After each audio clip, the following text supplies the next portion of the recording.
Hello everybody, welcome to iExamB. Embrace the iExamB learning experience. Continuing with our important legal maxim series, now we have arrived on part 12. In this set, the first legal maxim that we are going to discuss is I nudo pacto action non auditur. This means no action arises on a contract without a consideration. In other words, a contract without consideration is not valid and cannot be enforced by law. In simpler terms, if one party promises to do something for another party without receiving anything in return, that promise is not legally binding and no action can arise from it. The concept of consideration is essential in contract law, and this maxim reflects that principle. Coming to the next maxim, ex post facto. This means by reason of a subsequent act. It can also be translated as from a thing done afterward. In legal context, ex post facto is most typically used to refer to a criminal statute that punishes actions retroactively, thereby criminalizing conduct that was legal when originally performed. Therefore, an ex post facto law is a law that retroactively changes the legal consequences of actions that were committed or relationships that existed before the enactment of the law. In criminal law, it may criminalize actions that were legal when committed. It may aggravate a crime by bringing it into more severe category than it was when it was committed. It may change the punishment for a crime. It may extend the statute of limitations, or it may alter the rules of evidence. The next legal maxim is executio legis non habet injuriam. This means execution of the law does no injury. If an action is brought in a court which has jurisdiction on insufficient grounds and no injury is caused, action cannot be brought for the same. No damages can be recovered for executio juris non habet injuriam.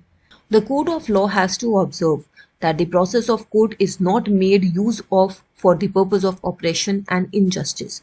Anyone who has been punished cannot claim damages for the loss suffered due to the punishment, as the punishment was the execution of law and it is equivalent to no injury. Thus, he cannot ask for the damages in such a case.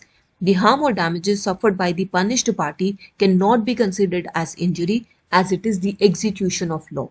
The party who sets the law in motion by laying the information is not liable unless he has acted maliciously and without reasonable and probable cause.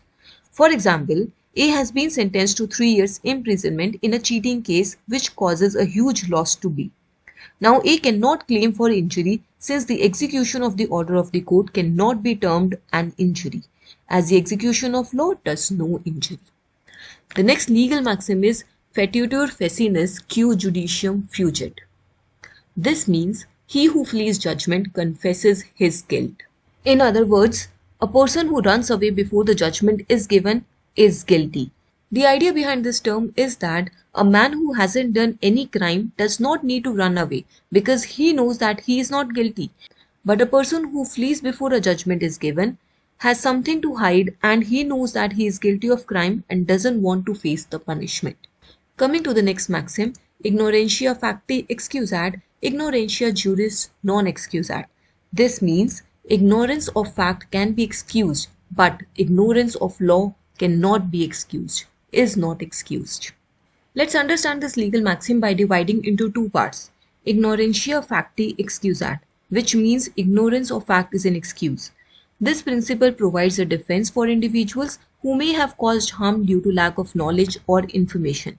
For example, if a person was driving a car and accidentally hit a pedestrian who suddenly ran onto the road, the driver may be able to use ignorantia facti excusat as a defense if they can prove that they did not see the pedestrian and could not have avoided the accident. The second part is ignorantia juris non excusat. This means ignorance of law is no excuse. This principle places the responsibility on individuals to know and follow the law, regardless of whether they were aware of the law or not. In other words, a person cannot avoid liability by claiming that they did not know the law. For example, a person caught traveling on a train without a ticket cannot claim ignorance of law as a defense and will be held liable. Therefore, while mistake of fact is generally a valid defense, mistake of law is not considered to be a defense in India. These were all the legal maxims in part 12. I hope you are enjoying this series, and if you are facing any trouble, Any problem, you can mention that in the comment below. For quick revision and practice material, you can also check out our SEBI Legal Quick Revision course for Phase 1. In this, in paper 1, you will have course videos, chapter tests, practice questions, and full-length mock test. And in paper 2, you will have revision modules, summary sheets, 1500 plus practice questions, 15 mock tests for your paper 2. You can check out the course offerings. You can also reach out to us on this number to know more about the course. You can visit the demo of this course by the link present in the description. Enroll with iExamBee and make your preparation 50% faster. Thank you so much for watching this video. Subscribe to our channel. Stay tuned.